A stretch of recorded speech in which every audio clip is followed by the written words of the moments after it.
I want to thank you, Mr. Chair, and Mr. Ranking Member for the opportunity to mark up my resolution.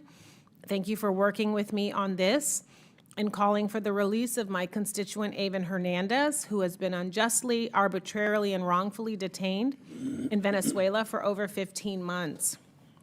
I'd like to take a moment to share Eyvin's story with all of you. He's one of our own.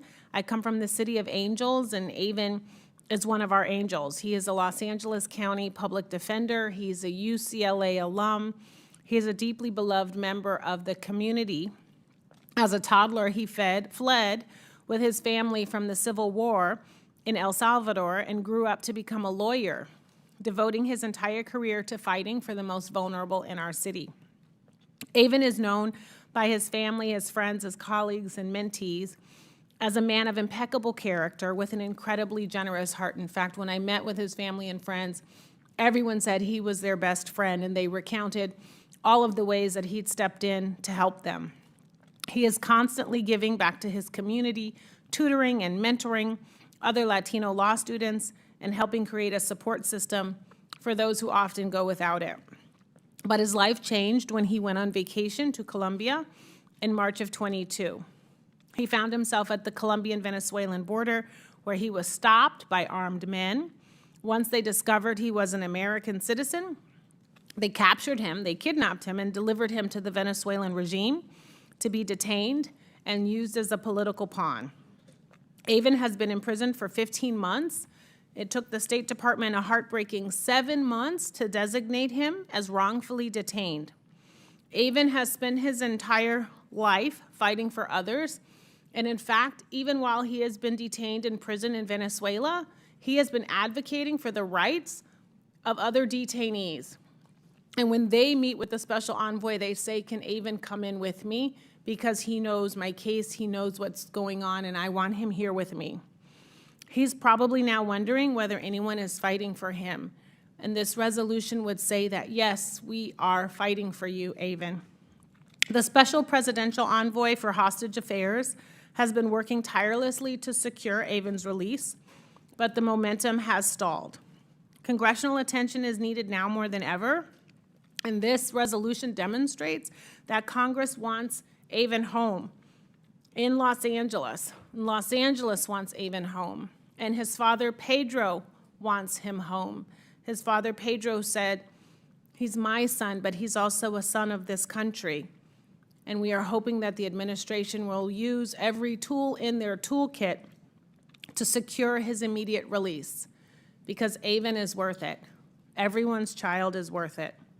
So I urge my colleagues to support this resolution, which is bipartisan, and join me in working to bring Eyvin home.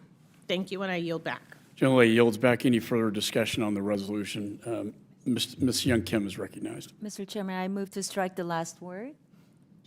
Gentlelady is recognized. Thank you, Chairman. I strongly support House Resolution 578, which I was proud to introduce with Representative Kem Lager-Dove. I want to thank you for your leadership on this issue. This resolution will send a strong, unified message from Congress for our support for Eyvin and his family as we call on Biden administration to act.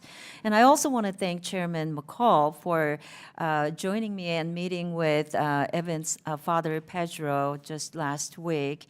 I also had the opportunity to meet with Eyvin's brother and the whole family back home last week as well. You know, it's a heartbreaking story. Eyvin is a beloved son, brother, uncle, friend, attorney, a Los Angeles native, and he attended UCLA. Even though he went to my, rivalry school, I went to USC, but we are working on this together to bring him home. He has worked in Los Angeles County Public Defender's Office since 2006. Very long time doing his work, representing our community and the Los Angeles community. Eyvin Hernandez was on a 2-week vacation to Colombia when he was kidnapped while asking for directions close to the Venezuelan border. He was taken against his will. He was asked to pay a bribe to cross into Venezuela, and when he refused, he was then accused of being a spy.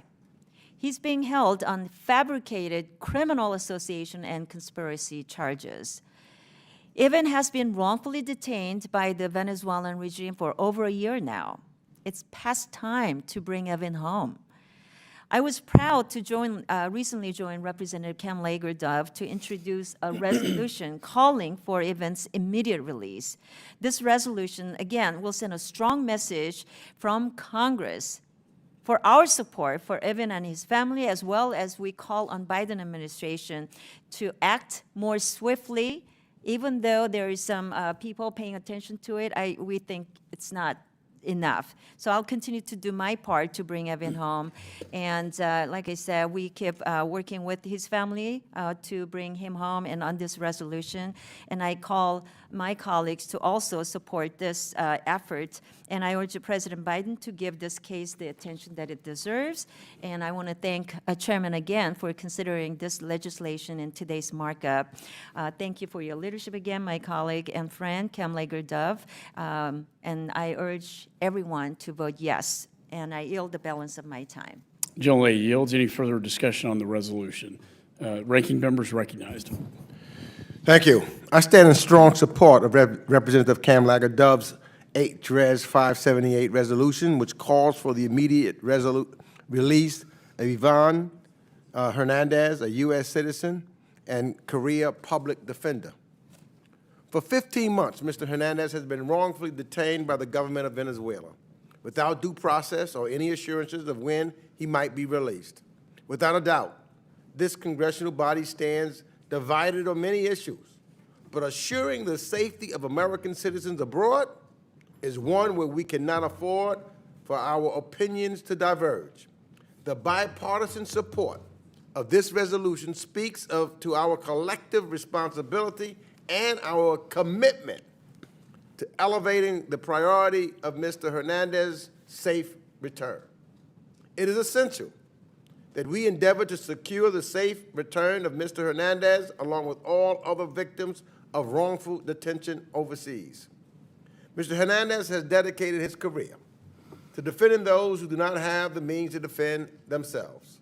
It is not lost on me the irony that since March of 2022, Mr. Hernandez has gone from managing caseloads as a public defender to being unlawfully detained, and as we heard from Representative Cam Lager-Dove, representing and defending others who are incarcerated with him in Venezuela. Even under these circumstances, he is doing the Lord's work and helping. It just tells you who he is. And you know, I've been following Mr. Hernandez's case since last April. And last week, I had the privilege of speaking with Mr. Hernandez's father. We walked and we had talked for a while in my office and in the hall. And I learned from his family about his contributions that he makes to the community. I learned how he has dedicated his life and a career to public services and practicing law for the public good. So we must honor Mr. Hernandez's passion for justice and preserving the rights granted to him and his fellow Americans by using that same passion to encourage this administration to use every tool at their disposal for his swift return. This is a matter that demands urgency. And as we sit in this room today, Mr. Hernandez is actively being denied the rights that he ordinarily would be working to secure for others.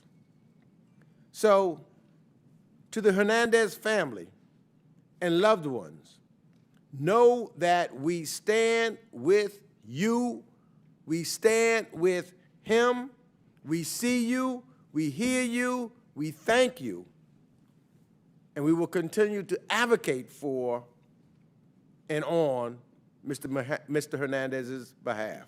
So I encourage all of my colleagues to stand with me in supporting this resolution, and I yield back. Gentleman yields back. Any further discussion on the resolution? Let me just thank Ms. Cam Lager-Dove for bringing this resolution forward. I also had the opportunity to meet with Eyvin Hernandez's father, Pedro, Very powerful, moving experience, emotional. And honestly, Mr. Ranking Member, it just appears that these resolutions are happening way too often now. Yeah. It seems like this Congress, we've brought several of these now, whether it be Russia, China. I have a Texan on death row in China for a bogus drug charge.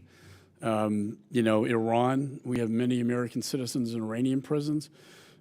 North Korea, now we have another soldier now. Of course, in Afghanistan, we have many. And, it's important that Congress stand up in these situations to say to the family that we hear you, and that tell Eyvin that Congress cares about you, and we will do everything in our power to bring him home safely. And I've met with our hostage team at State Department, and they're very, very good at what they do. And I look forward to working with them and you in bringing this to a conclusion and bring Eyvin home. And I think it doesn't go without notice the irony of a public defender being incarcerated with other defendants unjustly accused, taking up their cause, says a lot about his moral character and the person that he truly is, that I know his father is so proud of. And so I fully support this. Thank you for bringing this, and we'll get it to the floor as soon as possible. But sending a message again to the family and to Eyvin and to Maduro, who is responsible for this. We're not going to sit back idly and take this. We're going to go in the offensive, and Congress will do everything in its power to return its son home to Los Angeles.